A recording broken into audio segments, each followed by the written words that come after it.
DMSO helped to heal my knee. It has improved my skin. It has cured the virus in my grapevine. So let's talk about DMSO. First up, what is DMSO? DMSO is dimethyl sulfoxide, and as I said, it made my sick grapevine well. But more on that soon. I did a quick search online, and WebMD has this to say about DMSO. Dimethyl sulfoxide, DMSO, is a chemical that dissolves many organic and inorganic substances. It's available as a prescription drug and dietary supplement. DMSO helps medicines get through the skin and can affect proteins, carbohydrates, fats and water in the body.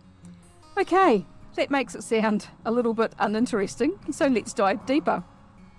Healthline has this to say about DMSO. It's a colourless liquid that gained notoriety for its ability to penetrate the skin and other biological membranes. Scientists discovered that they could use DMSO as a transportation device to pass small molecules through the skin in the 1960s. Healthline also says, dimethyl sulfoxide, DMSO, is a chemical solvent that is sometimes used to help reduce inflammation and pain. It has been FDA approved to treat only one condition, interstitial cystitis. Now, that's sounding at least a little more interesting. DMSO is a byproduct of the paper industry because it's a natural compound found in trees. In fact, in the trees, it transports nutrients around the trees and it stops the trees in cold climates from freezing. And DMSO has been shown to have many benefits for human and animal health. But before I discuss that, remember my grapevine? I want to show you what it can do for sick plants. This has blown my mind. We moved house 5 months ago, and although there wasn't much in the garden here, there was a couple of fruit trees and a grapevine. Now, even though I generally don't eat fruit these days, I was happy to see the grapevine because I'd actually really like to have a go at making wine the traditional way, with just fermented grapes. I love fermenting things, and so I want to make it with nothing else added, like they do in Ikaria. That's one of the Greek islands, which is known for the longevity of its wine-loving inhabitants. The grapevine was bare wood when we moved in at the end of winter, but it soon started to bud and grow leaves and some tiny bunches of flowers. It looked like it might be a red grape, judging by the blush on the new growth, which would be perfect. But then it just stopped growing. We realised that the leaves looked weird. They were thick and sort of lumpy looking, and the flowers didn't grow. Instead, they just dried out and they died, and the vine didn't grow any tendrils. There was no vigour, and the plant really looked quite sick. After a bit of research online, I realised that the grapevine probably had some kind of virus. So me being me, my next question, of course, was how do I cure a grapevine virus? After another search online, I found that the general consensus seems to be that they can't be cured. Bugger. The advice seems to be to manage grapevine viruses by not using infected material when planting new vines, and there were a few complicated strategies here and there to try and resolve or manage the disease in plants, but they didn't seem to expect much success. It seemed that the most common advice was that any infected vine is basically doomed and is best ripped out and replaced. Now, around the time that I was looking at all of this, I injured my knee sprinting, and I decided to use DMSO to help heal it. I'd used DMSO a little in the past, and I had a bottle of the stuff in the pantry, but when I got it down from the top shelf, I realised that the huge bottle of DMSO, it was like a litre, was well out of date, and it'll keep for about 2 years apparently, but this one was 4 years old. So I ordered a new bottle, and then I was of course left with the original out-of-date bottle that I wasn't quite sure what I was going to do with. Kind of figured that it was probably good for something, but just not for a lot of things. Now, during a conversation about DMSO with my son and my daughter-in-law over dinner one night, I was telling them all about the things that DMSO does, how wonderful it is. And then the topic after that came up about our sick grapevine. And I joked that because DMSO was so amazing for so many things, maybe it might help my grapevine. And I was joking at the time. But then the next day, I was thinking about that conversation, and once again, I jumped online and started looking. I came across a patent for using DMSO for plant viruses. And so my idea about DMSO being able to be used for plants wasn't so stupid after all. The patent document described ways of using this amazing substance for various types of plants. Long story short, we ended up painting DMSO, the out-of-date batch, so it's not its full strength, on the trunk and the woody branches of our grapevine. and we gave it 4 applications over about 3 weeks, and this is what happened. So we can see these are the old leaves that were growing on the plant with the virus. You can see that they're all lumpy. They've gone a bit browner, but you can see that they were pretty gnarly looking. And now we have all this new growth that is just amazing and beautiful and exactly the way it should be. If we go back over here, look at all that new growth. And when you consider that the plant wasn't growing at all until we started using the DMSO, that is quite amazing. And so this is just a few weeks later.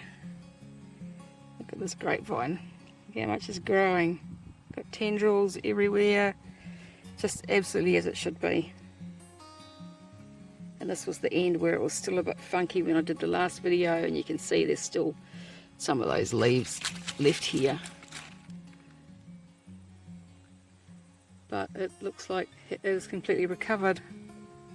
And so next year when it starts budding, what we're going to do is we're going to paint some DMSO on it again, just to make sure, just in case there's any virus left in it. And hopefully it will fruit and do what it's supposed to do. So apparently DMSO has benefits for not only humans and animals, but also sick plants. I'll link to a couple of documents below, including that patent that I found, that describe various ways to use DMSO for plant viruses, which include painting the bark, as we did with the grapevine, and also making up foliar sprays for vegetables and herbs and those sorts of things. It's amazing. I don't think growers are aware of the benefits of DMSO for plants, obviously, but why not? DMSO is cheap and it's readily available as a byproduct of the paper industry. I think the benefits of DMSO and how it can be used needs to be investigated for the agricultural industry. It could save money and also reduce the use of toxic agricultural chemicals. But, of course, maybe that's why it's not used. So let's have a look at the benefits of DMSO for human health. How can we use DMSO? DMSO has so many uses. It's one of those things that just seems too good to be true. DMSO has been used for so many health issues with great success over the years, and there's loads of study and research that was being done and experimentation back in the 1950s and 1960s. Doctors and researchers alike were really enthusiastic about DMSO, and they were doing all sorts of things with it. That is until the FDA banned research on it. Yep, they did. Surprised? Me neither. The reason that they gave was because it supposedly damaged the eyes of some of the test animals, which kind of seems a bit weird because it actually has benefits for human eyes, and they're not usually so worried about the welfare of test animals, so I don't know. It's the FDA. Anyway, it took until the mid-1980s for that ban on research to be overturned, and of course, by then the knowledge and the enthusiasm had waned. And so the only things that DMSO is commonly used for in today's mainstream medicine is transporting cells, for example stem cells, and organs for organ transplants. The DMSO stops the tissues from freezing or developing ice crystals and being damaged during storage and transport. The DMSO helps to keep them alive and well until they're transplanted. And of course, as mentioned previously, DMSO is injected into bladders for interstitial cystitis. It's also used in sports rubs for injuries in the US. It only seems to be the US. There's nothing here in New Zealand with DMSO in it apart from for veterinary medicine horses, I believe. But it has so many other potential uses, and at this point, I have to say, of course, that this is in no way to be construed as medical advice. I'm not a doctor, but I do take full responsibility for my own health, and I'm sharing this so that you can do your own research and due diligence and decide if it's something that might be useful for you. I keep DMSO in the house because it is exactly that, useful. The first time I realised just how useful it was when my husband fell down the steps and twisted his ankle. That night he couldn't walk on it. A little DMSO and some essential oils, and by morning his ankle was good. So obviously DMSO can be used to help reduce pain and inflammation and to help with healing. It can also be used to transport substances through the skin into the body. So you have to be very mindful of what's actually on your skin when you use it. Make sure your skin's clean, and I always make sure to wait until the DMSO I've applied on my skin is actually dry before putting on clothing, because it could potentially transport any chemicals or dyes from the fabrics into our bodies. DMSO can be used to make drops for eyes and ears. It can be used for skincare, and it has anti-aging benefits for the skin. It's amazing for burns, including sunburn, and I have used it for a burn myself and basically had instant pain relief. Also, there was a lot of use and research back in the 50s and 60s for like headaches and migraines and things as well. DMSO can even be used internally, just depending on what you're trying to achieve. Now, we do need to be mindful before using DMSO. It is powerful stuff because it transports other things into and around the body. It can be helpful if you're using herbal medicines or other substances to improve health, but you need to be aware that it may make the effects of these, including any medications, more potent. And so if you're taking pharmaceutical medicines in particular, it's probably very wise to work with a health practitioner who can monitor and advise you. Otherwise, you may end up with unwanted or unexpected results. Honestly, using DMSO is a bit of a learning curve, but from my own experience so far, it is such a great substance to have on hand. And yes, I used the DMSO on my knee injury that I mentioned earlier, and it helped to speed the healing and with pain immensely. I'm fairly certain I'd actually torn tissue in my knee, and so to have it heal as quickly as it has been fantastic. I'm back sprinting again and my knee is almost perfect. DMSO, of course, is also used in the veterinary industry, and it has many of the same benefits for animals as it does for humans. When I started using and learning about DMSO, I bought this book about it. It is a small but very worthwhile investment if you're planning on using DMSO. The book contains recipes and information on what it can be used for and ways of using it. I'll link to the book below the video, and if I can think of any other resources, I'll link to those as well. What about you? Have you ever used DMSO? Had you heard of it before watching this video?